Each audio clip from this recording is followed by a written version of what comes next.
po si Donna May Cruz Lusing, 40 years old, nakatira sa Puerto Princesa City, Palawan.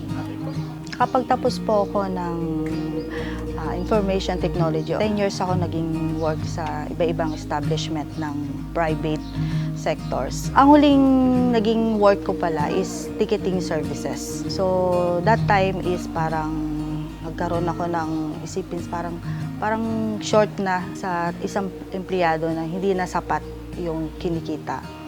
After nun, sumali ako sa mga networking, kumita kahit papano. Pero yung kinita ko rin, nawala rin basta-basta kasi na-scam po kami.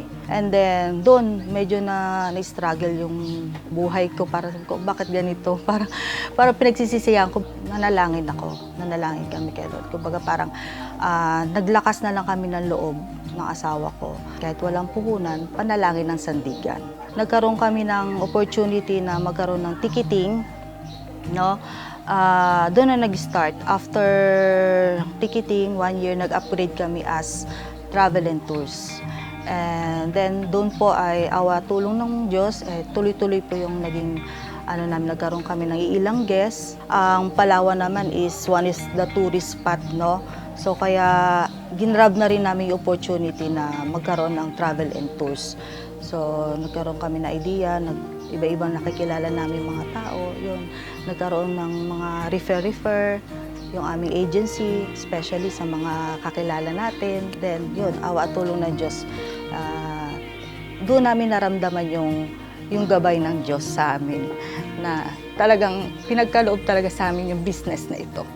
Ito yung pinakamasakit na nangyari sa amin is yung part ng pandemic. Yung as in nawala talaga yung lahat. Ticketing, nawala ang tours, walang turismo, di ba? Wala kami mga guests. Ito talagang turismo ang na-stop talaga dahil sa pandemic. Struggle din ng buhay namin doon. Parang sabi ko, parang ayaw ko na, parang gusto ko na ihinto. Ano pong gagawin namin? Kasi walang travel agency. Sabi ko, saan kami kukuha ng may sasapat namin dahil nahugot yung iba namin mga ban. May mga credit lines din kami mga naiwanan. So, patong-patong yun. Nanalangin kami sa Diyos na kung ano yung magkakalom yung bagong negosyo sa amin. Kayo na pong bahala. That time, nagluluto ako, no? Pinost ko lang siya sa Facebook, yung mga food na ko. Ayun, may mga nag-chat sa akin na, oy, order ako ganito. Yun. Doon nagsimula yung business namin as kusinerang kasambahay, catering services. And then po yun, nag-survive sa amin yung pandemic. Hanggang sa nawala na yung pandemic. Yun po, ito naman po, yung sa accommodation, binigyan din po kami ng opportunity. Kumbaga parang itong accommodation na ito is parang pasara na eh. So, kinausap kami na baka gusto namin i-manage. So, hindi na kami nagdalawang isip na kunin ito kasi since travel agency naman kami, traveling tours, connected siya doon sa business namin una. So, why not na subukan naman natin ito. 9 to 10 years na po kami awa tulong ng Diyos. Then, so far, talagang masasabi kong nakatulong ang negosyo namin hindi lang sa pamilya ko. Kumbaga para sa akin, mas maganda yung nagkaroon ka ng sariling business mo kesa sa empleyado. Pagkagising sa umaga, syempre una magpasalamat tayo sa Diyos kasi buhay pa tayo, 'di ba? May buhay at lakas tayo, manalangin tayo sa Diyos.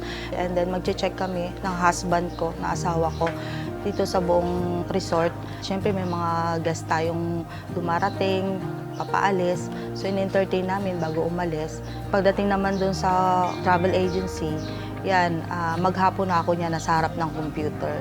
Pinagpapasalamat ko po sa Diyos na hanggang ngayon ay nandito pa rin kami ng husband ko. Kasi kung wala kang Diyos sa buhay, malamang baka wala ka na rin. So, ang pinagpapasalamat ko sa Diyos na buo kami pamilya.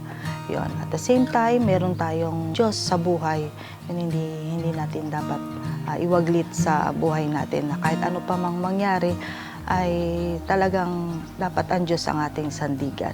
Ipagtiwala sa Diyos ang lahat ng ating ginagawa, lakipan ng sipag at tiyaga, laban lang!